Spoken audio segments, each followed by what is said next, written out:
अभी एक ऐसा गर्म मुद्दा है कि जिस पर सियासत शुरू भी हो सकती है और कितने सियासतदानों का सवाल भी खड़ा हो सकता है। अभी चंद्रशेखर रावण जी ने, जो कि आज़ाद समाज पार्टी के राष्ट्रीय अध्यक्ष हैं, उनकी तरफ से एक फरमान जारी हुआ। फरमान ये था कि उनके कार्यकर्ता बिना किसी अपॉइंटमेंट के उनसे मुलाकात नहीं कर सकते हैं। यानी अगर किसी कार्यकर्ता ने उनसे मुलाकात करने की कोशिश की तो उसके ऊपर दंडात्मक अनुशासनात्मक कार्रवाई हो सकती है। आज हमारे साथ मेरे दो मेहमान साथी हैं, मेरे साथ काम करने वाले कलीग हैं।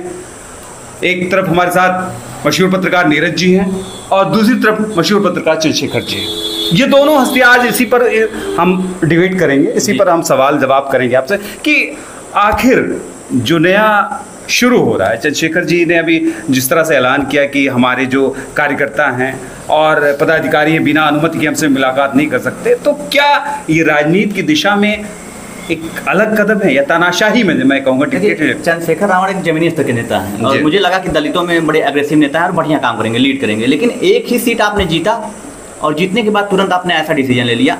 आपको लोग इसलिए वोट दे रहे हैं, आपको मानते हैं, दलित वर्ग खासकर वोट दे रहा है क्योंकि आप जमीनी स्तर पर जुड़े रहते हैं। लेकिन जिस तरीके से जीतने के बाद ये प्रतिक्रिया आई है और जिस तरीके से उनकी पार्टी ने ये नियम घोषित किया है कि कार्रवाई हो सकती है, तो ये सही नहीं मुझे लगता। ये तो एक हो गया कि आप सत्ता में आएंगे तो फिर क्या करेंगे।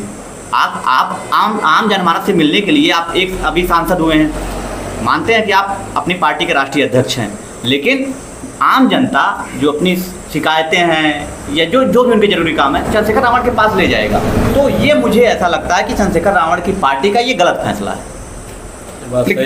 लेकिन जैसे चंद्रशेखर जी, अगर हालात ये हैं कि अगर कार्यकर्ता, खासकर कार्यकर्ताओं की सबसे बड़ी बात है कि वो आप लड़ाई आपके लिए करता है, पार्टी के लिए करता है, अपने नेता के लिए करता है। अब नेता से ही नहीं मुलाकात कर पाए, अगर नेता से कभी उसने किसी कारणवश मिलने की कोशिश की और उसके ऊपर एक दंडात्मक कार्रवाई हो जाए, तो क्या ये राजनीति के उद्देश्य से सही सवाल रहेगा? नहीं, ये तो सही सवाल नहीं रहेगा। लेकिन उनका एक, मैं भी देखा था उनका वीडियो में, उन्होंने कहा था साफ साफ कि दलित पिछड़े या किसी वर्ग के कोई भी किसी के ऊपर कोई भी मामला होता है या दुर्घटना होती है, सबसे पहले मैं पहुंचूंगा।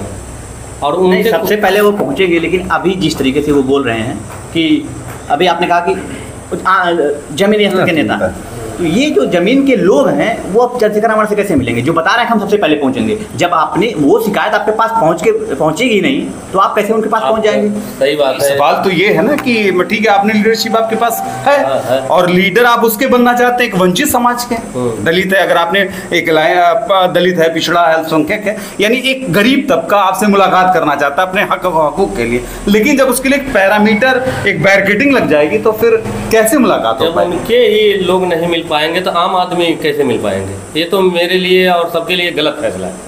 देखिए, एक इतिहास और भी रहा है चंद्रशेखर रावण जी का कि मैंने कई बार देखा हुआ है, सुना भी है, कई जगह ऐसा होता था कि जब कोई दलित और अल्पसंख्यक समाज पर किसी तरह की प्रताड़ना का मामला आता था या पुलिस से या जनरल किसी से भी, तो हमेशा वहाँ उस जगह पर वो पहुँचने की कोशिश करते थे। लेकिन ये फैसला, इस तरह का फैसला शायद कहीं क्वेश्चन मार्क लगा रहा है। क्वेश्चन मार्क बिल्कुल लगा रहा है। अभी जब चुनाव से पहले, लोकसभा चुनाव से पहले वो आए हुए थे आजमगढ़ में, जब मैं उनका इंटरव्यू ले रहा था, तो जब उनसे बात कर रहा था ना, लग भी रहा था वो बड़े एग्रेसिव नेता हैं और है भी वो।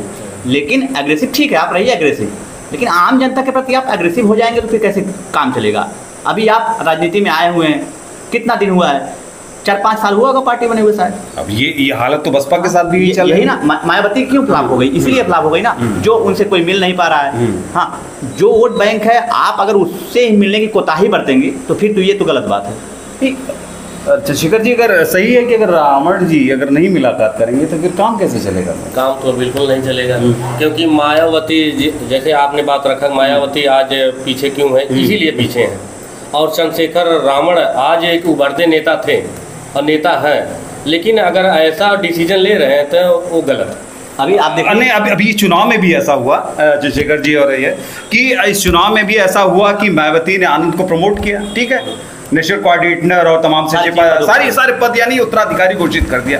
एंड चुनाव के वक्त जब उन्होंने 2-4 जगह स्पीच दी, स्पीच के बाद रास्ता बदल गया, और जब स्पीच के बाद रास्ता बदल गया तो उन्होंने मायावती जी ने पूरी तरह से बैन कर दिया आनंद जी को। तो इससे अब एक खबर अभी आ रही है, आज की डेट की खबर है कि सीधे तौर पर अभी फिर से आनंद को उन्होंने प्रमोट किया, अपना उत्तराधिकारी घोषित कर दिया। इससे टैग नहीं लगा रहा, टैग आनंद को जब इन्होंने बैकडोर से पीछे खींचा ना, तो विपक्ष ये जब मुद्दा बुलाने में कामयाब रह गया है दलितों के बीच में कि जो है मायावती जो है वो राजनीति कर रही है बीजेपी के साथ, और ये कहीं ना कहीं उत्तर प्रदेश में दलित वोट भी इसीलिए इंडिया गठबंधन को मिला। लेकिन बात हो रही है कि चंद्रशेखर रावण की। चंद्रशेखर रावण जिस तरीके से एक बड़े नेता हैं, अब लोकसभा में भी जाएंगे, लोगों के मुद्दों की बात करेंगे, लेकिन ये जो फैसला चंद्रशेखर रावण का है, इससे पहले आप देखिए नरेंद्र मोदी जी हैं, प्रोटोकॉल तोड़ के आम जनमानस से मिल जाते हैं ना। अभी अयोध्या में थे, जब गणतंत्र दिवस के अवसर पे कभी कभी ये हुआ है 1-2 बार की वो प्रोटोकॉल तोड़ के लोगों से मिल रहे हैं। लेकिन चंद्रशेखर रावण अगर इस तरीके से करेंगे तो फिर तो राजनीति खत्म हो जाएगी। सही, एक जनरल सांसद अभी कोई मंत्री पद नहीं है, कोई मुख्यमंत्री पद नहीं है, जब कभी भविष्य में शुरुआत है। सांसद तो एक आम जनता का होता है, उससे तो कोई प्रोटोकॉल बहुत लंबा होता नहीं, और हमेशा राब्ता होता रहता है। तो इस तरह से तो नहीं, अगर है कि राब्ता हट गया फिर राब्ता नहीं हो पाए, मुलाकात नहीं हो पाई, तो फिर तो क्या होगा इससे? जब उनके ही लोग नहीं मिल पाएंगे, आम आदमी क्या होगा? अभी क्या है कि अगर ये चंद्रशेखर रावण बड़ी पार्टी के नेता होते तो अब तक बीजेपी उन पे कटाक्ष कर देती। लेकिन अभी चंद्रशेखर रावण कटाक्ष नहीं कर रही। लेकिन अगर चुनाव का ये दौर होता तो ये मुद्दा जरूर बनता और विपक्ष को मुद्दा बनाते ही। मुझे भी ये लगा कि जब भी, चूंकि इंडिया के अलायंस के एक हिस्सा होने के बावजूद भी, इंडिया अलायंस का हिस्सा कुछ दिन तक रहे, लेकिन बाद में चुनाव के वक्त पे इंडिया अलायंस के ये हिस्सेदार भी नहीं बने और बन नहीं पाया, इनको इंडिया अलायंस में लिया नहीं गया, खासकर ये बात थी। और लगता है क्या आपको लगता है ऐसा कि अखिलेश यादव को कहीं भाप ले गए कि ये ऐसी स्थिति आ सकती है? एकदम, क्योंकि 2-3 चीजों से अखिलेश यादव को सबसे बड़ा झटका तो ओमप्रकाश राजभर से लगा। इसके बाद, लेकिन राजभर मंत्री है, लेकिन राजभर ने ऐसा कभी नहीं कहा कि मुझसे कोई नहीं मिल सकता सारी चीजों को लेकर। इसके बाद दूसरा झटका जयंत चौधरी को लगा। तो इसके बाद अखिलेश, खासकर जो मेन है पल्लवी पटेल के बाद, उनको ऐसा झटका लगा कि यार मैं तो स्वामी प्रसाद मौर्य, ये तमाम से ऐसे लोग आए कि जिनकी वजह से ये लगा कि ये लोग साथ रहते, लेकिन साथ हट गए और ये पूरा तरफ से थोप रहे थे कि सारी ताकत मेरी है।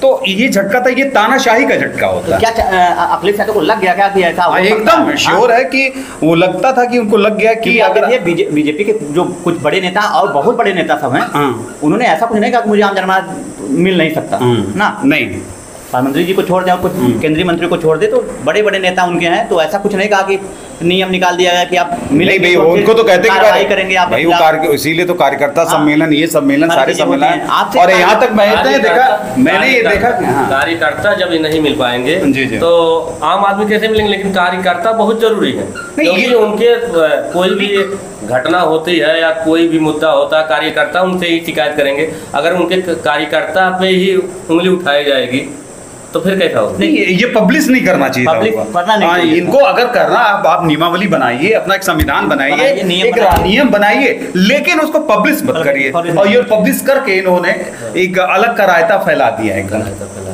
इससे। अब उनके कार्यकर्ताओं में तो ये जाएगा ना, अभी चंद्रशेखर रावण जब कहीं भी जाते हैं तो कार्यकर्ता उनके पास जाते हैं, मिल लेते हैं, अब तुरंत बोलेंगे अपॉइंटमेंट है कि नहीं है। हाँ, तो ये गलत संदेश जाएगा उनके कार्यकर्ताओं के बीच, और कहीं ना कहीं अगले जो विधानसभा चुनाव है, ये मुद्दा भी बन सकता है कि चंद्रशेखर रावण अभी जीते हुए नहीं, अगली पार्टी में अगली बार जीतेंगे तो कोई और पार्टी लेकर आएंगे तो बड़ी समस्या होगी। ये एकदम, जिसमें एक तो जो भी कहेंगे कि इंडियन पॉलिटिक्स में ये एक शुरुआत हो जाएगी, जिसको मैं कहेंगे कि डिक्टेटरशिप की, एक विचारों की डिक्टेटरशिप की, कि हम सत्ता में नहीं हैं, सत्ता के करीब नहीं। जैसे नरेंद्र मोदी जी पे भी आरोप लगता है, लेकिन ये आरोप चूंकि उन्होंने डायरेक्ट कभी इन लोगों ने नहीं कहा है, और भी तमाम से, लेकिन ये आरोप चंद्रशेखर, आप देखिए जरा कौन सी ऐसी पार्टी के नेता हैं जिन्होंने कहा है कि मुझसे कार्यकर्ता बिना अपॉइंटमेंट के नहीं मिल सकता। हाँ, किसी ने नहीं कहा। अगर होगा भी नियम तो आम पब्लिकली ऐसा कोई के नहीं कह रहा है, हाँ, ओपन नहीं कर रहा है, लेकिन यहाँ पे इनके नियमावली में ये बताया जा रहा है, तो ये पूरी तरीके से कार्यकर्ता भी इससे आहत होंगे, एकदम आहत, भावनाएं तो आहत होंगी।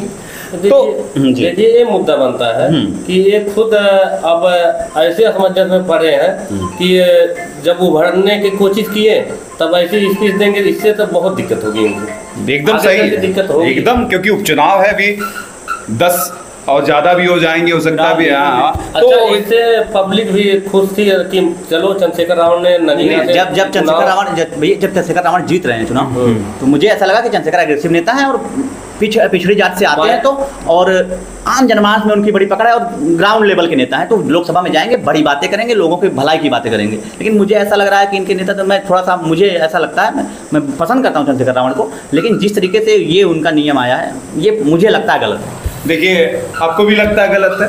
देखिए, ये सवाल सबके सामने है कि चंद्रशेखर रावण जी ने कहा कि हमको मिलना नहीं है और जो भी मिलेगा हमसे अपॉइंटमेंट लेके मिलेगा। तो ये सियासत का एक दृष्टिकोण, जो कि हमारे साथ दोनों बैठे पत्रकारों ने इस चीज़ को सही कहा है कि इस पर एक सवाल तो उठेगा ही, और खासकर इंडियन पॉलिटिक्स की एक नई तस्वीर उभर कर सामने आएगी। तो ये होना नहीं चाहिए। आपकी भी क्या राय होगी कि चंद्रशेखर जी का बयान 100% सही है, या इस बयान के आप अलग हैं, या इस बयान का विरोध करते हैं?